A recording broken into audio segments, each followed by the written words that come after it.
मित्रों, क्या आप जानते हो जो पाप कर्म हमने पिछले जन्म में किए हैं उसकी सज़ा हमें इस जन्म में जरूर भुगतनी पड़ती है। क्योंकि बहुत से लोग यह कहते हुए देखे गए हैं कि इस जन्म में तो हमने कोई पाप नहीं किया, फिर यह नरक जैसी यातना क्यों सहनी पड़ रही है।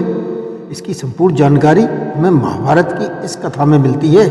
तो बने रहें हमारे साथ इस रोचक कहानी के अंत तक तथा सब्सक्राइब कमेंट करके बेल आइकन दबाना न भूलें और इस ज्ञानवर्धक कथा को ज़्यादा से ज़्यादा शेयर अवश्य करें। धन्यवाद। नमस्कार, मैं रणबीर सिंह लोटस एंटरटेनमेंट में आपका हार्दिक स्वागत करता हूं। मित्रों, जब हमारे जीवन में दुख आते हैं तो सबसे पहले एक प्रश्न बार बार मन को कचोटता है। मनुष्य सोचता है कि उसने इस जन्म में तो कोई बड़ा पाप नहीं किया है, आज तक किसी का अहित नहीं किया है, कभी किसी के साथ अन्याय भी नहीं किया है, फिर भी उसे इतना कष्ट, इतनी पीड़ा और इतना शारीरिक दुख क्यों सहना पड़ रहा है। यह प्रश्न केवल आज के युग की कहानी नहीं है, यह प्रश्न उतना ही पुराना है जितनी पुरानी मानव सभ्यता है। जब मनुष्य जीवन में असहनीय दुखों से गुजरता है तब वह ईश्वर से प्रश्न करता है और भाग्य को कोसता है। वह सारा दोष नियति पर मढ़ देता है। महाभारत काल में भी यही प्रश्न उठा था। यह प्रश्न किसी साधारण मनुष्य ने नहीं बल्कि स्वयं गांधारी और धृतराष्ट्र जैसे महान पात्रों ने श्री कृष्ण से किया था। उस समय महाभारत का युद्ध समाप्त हो चुका था।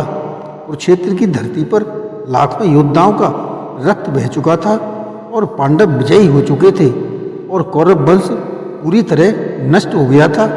युद्ध का सबसे भयानक प्रभाव गांधारी के जीवन पर पड़ा। गांधारी जिसने 100 पुत्रों को खो दिया था, युद्ध के अंत में एक भी पुत्र को जीवित नहीं देख पाई।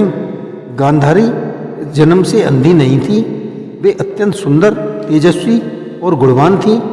वह राजा सुबल की पुत्री थी।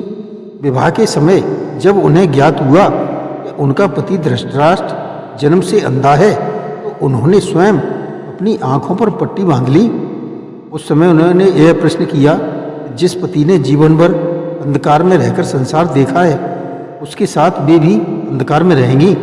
यह त्याग, यह व्रत और यह समर्पण आज भी दुर्लभ माना जाता है।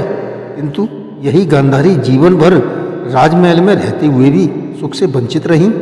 रानी होने के बावजूद उन्हें कभी रानी जैसा सम्मान नहीं मिला। पति के अंधा होने के कारण सत्ता पुत्रों के हाथ में थी और पुत्र गलत मार्ग पर चल पड़े थे। जब कुरुक्षेत्र का युद्ध समाप्त हुआ और गांधारी को अपने सभी पुत्रों की मृत्यु का समाचार मिला तब उनका हृदय शोक, पीड़ा और क्रोध से भर उठा। जब श्री कृष्ण उनसे मिलने आए उस समय गांधारी का दुख इतना गहरा था कि उन्होंने अपने संयम को खो दिया। उन्होंने श्री कृष्ण से कहा, जिस तरह वे आज अपने 100 पुत्रों को खोकर असहनीय पीड़ा से जी रही हैं, उसी प्रकार एक दिन आप भी अपना सब कुछ खोकर अकेले और असहाय मृत्यु को प्राप्त होंगे। यह श्राप क्रोध और दुख की अवस्था में दिया गया था। श्राप देते ही गांधारी को आभास हो गया था कि उन्होंने क्या कर दिया है। वे जानती थीं कि श्री कृष्ण कोई साधारण मनुष्य नहीं, योगेश्वर है, नारायण के अवतार हैं। श्राप देने के बाद गांधारी का हृदय पश्चाताप से भर गया। उन्होंने श्री कृष्ण से करुण स्वर में प्रश्न किया कि उन्होंने इस जन्म में ऐसा कौन सा पाप किया है जिसके कारण उन्हें इतना कष्ट सहना पड़ा। उन्होंने कहा कि मैंने अपने पति के लिए स्वयं को अंधा बनाया, राजमहल में रहते हुए भी कभी सुख नहीं भोगा और अंत में अपने 100 पुत्रों को अपनी आंखों के सामने मरते देखा है। उन्होंने कहा कि मैंने इस जन्म में कोई पाप नहीं किया, फिर भी उन्हें नरक जैसी यातना क्यों मिली। श्री कृष्ण ने अत्यंत शांत, गंभीर और करुण स्वर में उत्तर दिया। उन्होंने कहा, आपने इस जन्म में तो कोई पाप नहीं किया है, किंतु मनुष्य का जीवन केवल एक जन्म तक सीमित नहीं होता, क्योंकि जब आत्मा अनंत यात्रा पर होती है और प्रत्येक जन्म में किए गए कर्म अगले जन्म में फल देते हैं। जब तक पुण्य कर्म शेष रहते हैं तब तक पाप का फल नहीं मिलता और जब पुण्य कर्म समाप्त होते हैं तब पाप कर्म का फल मिलना आरंभ हो जाता है। और श्री कृष्ण ने गांधारी को उनके 100 जन्म पहले की कथा सुनाई। उन्होंने बताया कि 100 जन्म पहले गांधारी एक किशोरी थी। उस समय वे बाल्य और किशोरा अवस्था के खेल में मग्न थीं। एक दिन उन्होंने 100 सुंदर तितलियों को पकड़ा। खेल खेल में उन्होंने घास की नुकीली सींकों से तितलियों की आंखों को चुभो दिया। फिर उन्होंने उन तितलियों को मारकर माला बनाई और उसे गले में डालकर विवाह का खेल खेला। उस समय यह सब उन्हें मासूम खेल लगा, किंतु वास्तव में यह एक निर्दयी हिंसा थी।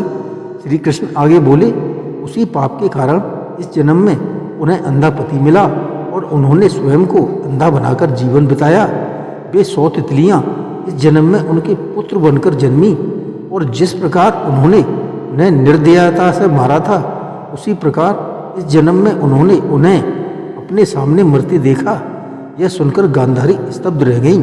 उन्होंने कांपते स्वर में पूछा कि 100 जन्म पहले के पाप की सजा इस जन्म में क्यों मिली?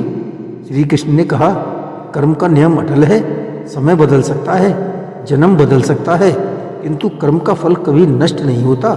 इसके बाद धृतराष्ट्र ने भी श्री कृष्ण से प्रश्न पूछा, हे माधव, मैंने कौन सा पाप किया था जिसके कारण वे जन्म से अंधे हुए और उनके 100 वीर पुत्र मारे गए? श्री कृष्ण ने धृतराष्ट्र को उनके 100 जन्म पहले की कथा सुनाई। उन्होंने बताया कि 100 जन्म पहले धृतराष्ट्र एक राजा थे। एक वर्षा ऋतु में वे शिकार के लिए गए हुए थे। अचानक घोर वर्षा, बिजली और आंधी के कारण वे अपने साथियों से बिछड़ गए। संध्या होने लगी और वन में हिंसक पक्षियों का भय था, इसलिए उन्होंने एक ऊंचे वृक्ष पर शरण ली।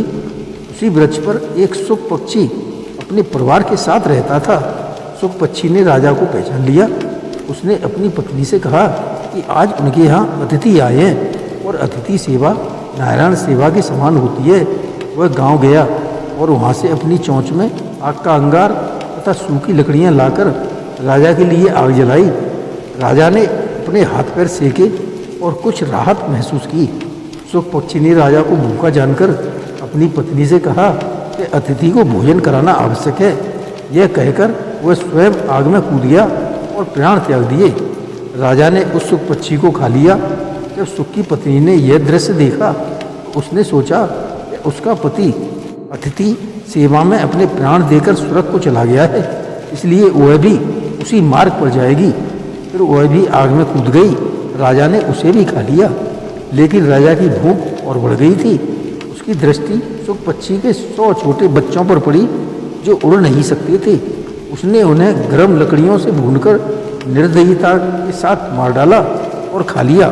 उसी पाप के कारण वह इस जन्म में अंधा हुआ और वे 100 पक्षी इस जन्म में उसके पुत्र बनकर जन्मे और सभी मारे गए और वे सब वियोग का कारण बने। श्री कृष्ण ने अंत में कहा कि मनुष्य जो भी कर्म करता है उसका फल उसे अवश्य भोगना पड़ता है।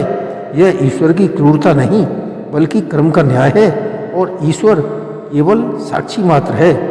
मनुष्य अपने कर्मों का निर्माता स्वयं है और वही अपने सुख दुख का कारण भी है।